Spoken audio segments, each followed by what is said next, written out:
صل على محمد وآل محمد.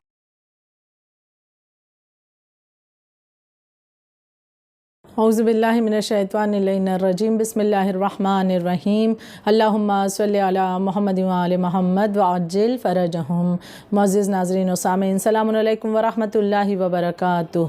خداوند عالم قرآن مجید میں اپنی بعظمت کتاب میں ارشاد فرماتا ہے سورہ تحریم کی آیت نمبر 6 میں کہ قرآن میں خدا نے یہ ارشاد فرمایا کہ اپنے نفس اور اپنے اہل کو اس آگ سے بچاؤ جس کا ایندھن انسان اور پتھر ہوں گے. کسی نے سوال کیا معصوم سے کہ یہ بتائیے مولا کہ ان کو آگ سے کیسے بچائیں؟ تو امام نے فرمایا کہ انہیں امر بالمعروف اور نہی عن المنکر کرو، یعنی لوگوں کو نیکی کی ہدایت کرنا اور برائیوں سے روکنا. یہ دراصل جہنم کے ایندھن بننے سے اسے بچانا ہوتا ہے، جہنم کی آگ سے بچانا ہوتا ہے. گناہوں سے بچنے کے طریقے اس سیریز میں آج کے اس ایپیسوڈ میں ہم بات اسی طریقے کے اعتبار سے کریں گے کہ گناہ سے بچنے کا ایک طریقہ یہ ہے کہ امر بالمعروف اور نہی عن المنکر کیا جائے، یعنی کہ نیکی کی ہدایت کی جائے دوسروں کو اور برائیوں سے بھی روکا جائے. اس کا ایک بہت بڑا فائدہ یہ ہوتا ہے کہ جب انسان دوسروں کو برائیوں سے روکتا ہے اور نیکی کی دعوت دیتا ہے، نیکی کے بارے میں بتاتا ہے، تو انسان میں خود یہ جذبہ پیدا ہوتا ہے کہ وہ خود بھی ان چیزوں کو اپنے اوپر بھی اپلائی کرنا شروع کرتا ہے، وہ خود بھی نیکیوں کو انجام دینا شروع کرتا ہے، وہ خود بھی برائیوں سے رکنا شروع کرتا ہے. کہ مثلا انسان اگر کسی کو یہ کہے کہ دیکھو برائی، جھوٹ جو ہے ایک برائی ہے اور اس سے انسان کو اپنے آپ کو بچانا چاہیے، جھوٹ کے اتنے برے نقصانات ہیں، یہ عذاب ہے، یہ تمام چیزیں، اور خود وہ انسان اگر اس گناہ میں لگا ہو اور جھوٹ بولتا ہو تو وہ ایک مرتبہ یہ سوچے گا ضرور کہ میں دوسروں کو جھوٹ کے بارے میں نصیحت کر رہا ہوں کہ جھوٹ ایک برائی ہے، ایک گناہ ہے اور اس سے بچنا چاہیے، تو کیا مجھے بھی اپنے آپ کو اس سے نہیں روکنا چاہیے؟ تو یقیناً یہ ایک مرتبہ جب سوچے گا تو یہی اس کی فکر اسے اس منزل تک لے جائے گی کہ جہاں پر وہ خود بھی اس جھوٹ کو چھوڑنے کے لیے تیار ہو جائے گا. یعنی انسان جب دوسروں کو نیکی کی ہدایت کرتا ہے اور برائیوں سے روکتا ہے تو اس کا اثر اس پر بھی بہت زیادہ ہوتا ہے، اس کا باطن بھی پاک ہونا شروع ہو جاتا ہے، انسان خود میں بھی تبدیلی محسوس کرنے لگتا ہے. یہی وجہ ہے کہ تعلیمات اسلامی یہی ہے، اور ہم یہ جانتے ہیں کہ خداوند عالم نے ہر انسان پر اس چیز کو واجب قرار دیا ہے کہ ہر انسان اپنے آپ کو نہ صرف یہ کہ اپنے آپ کو اچھائی کی طرف بڑھائے اور گناہ سے روکے، بلکہ دوسروں کو بھی وہ اچھائی کی دعوت دے اور گناہ سے روکنے کی پوری کوشش کرے، کیونکہ اس کے ذریعے وہ دوسروں کے لیے جو جہنم کی آگ جلی ہوئی ہے اسے جب وہ ٹھنڈا کرتا ہے تو خدا اس کے لیے بھی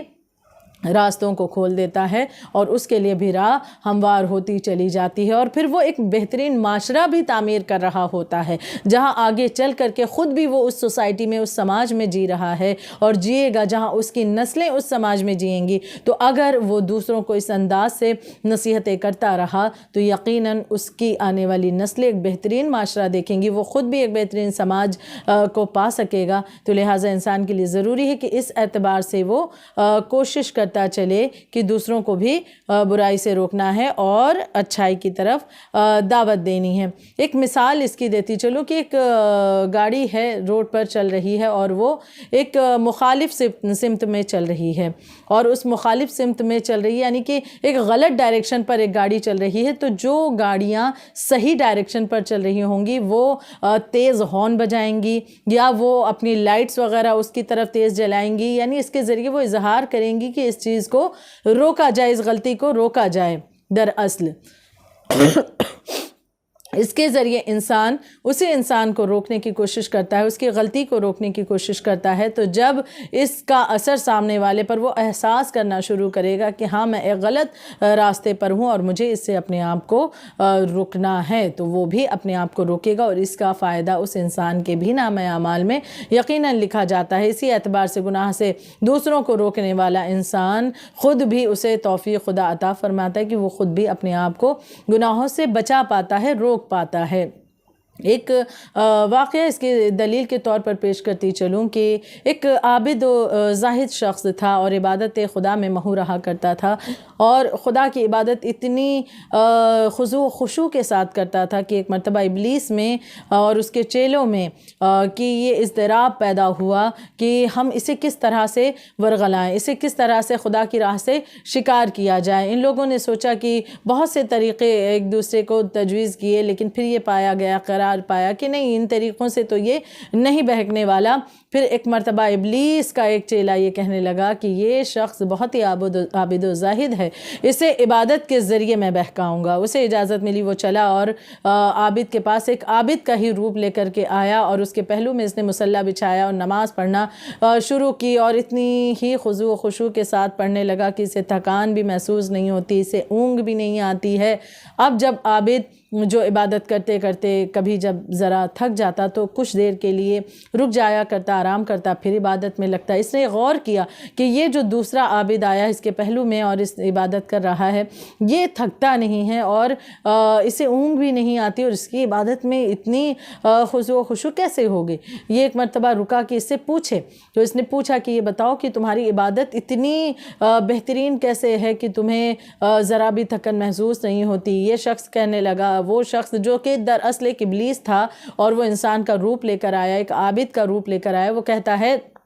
کہ دراصل میں نے ایک گناہ کیا تھا، ایک گناہ کو انجام دیا تھا، مجھے جب اس گناہ کا خیال آتا ہے تو میں اور زیادہ کثرت سے عبادت کرتا ہوں۔ اگر تم بھی کوئی گناہ کر لو، کوئی گناہ تم سے سرزد ہو جائے تو اس گناہ کو جب یاد کرو گے تو تم بھی ایسے ہی توبہ کے لیے زیادہ سے زیادہ عبادت خدا کی کرو گے، یہی خضوع و خشوع تمہیں بھی نصیب ہو جائے گا۔ اس عابد نے سوچا، اس نے یہ بات جو کہی ہے اس بات کو بڑا صحیح اس نے کہا ہے، لاؤ میں بھی ایک گناہ کو انجام دوں۔ یہ کہنے لگا کیا گناہ انجام دیا جائے؟ اس شیطان کے چیلے نے جو عابد کا روپ لے کر آیا کہنے لگا کہ دیکھو فلاں علاقے میں جاؤ اور وہاں وہ غلط عورتوں کا علاقہ ہے، اور وہاں جاؤ اور ایک گناہ کو انجام دو، لہٰذا اس کے بعد جب بھی اس گناہ کا خیال آئے گا تمہاری عبادتیں اور زیادہ توبہ اور استغفار کی بنا پر بہترین ہو جایا کریں گی۔ یہ عابد شخص اتنے سالوں تک کہ جو اس قدر بہترین طریقے سے خدا کی عبادت کر رہا تھا، یہ عبادت کو چھوڑ کر کے ایک مرتبہ اترا ہے اور اس آبادی میں گیا جہاں پر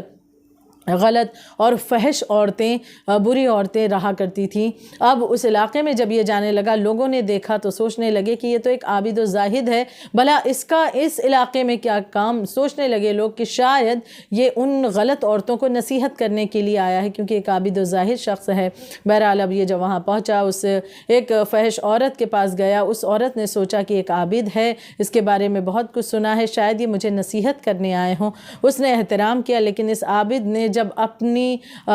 دل کی بات اس کے سامنے رکھی کہ دراصل میں اس گناہ کو انجام دینے کے لیے آیا ہوں، ایک مرتبہ وہ عورت جو اب تک غلط کاموں میں لگی ہوئی تھی ایک مرتبہ اپنے مقام سے اٹھ کر کھڑی ہو گئی اور کہنے لگی اس عابد شخص سے کہ آپ ایک عابد و زاہد شخص ہیں، جس نے بھی آپ کو اس گناہ کا مشورہ دیا ہے وہ آپ کے لیے فائدہ مند نہیں ہو سکتا، وہ آپ کا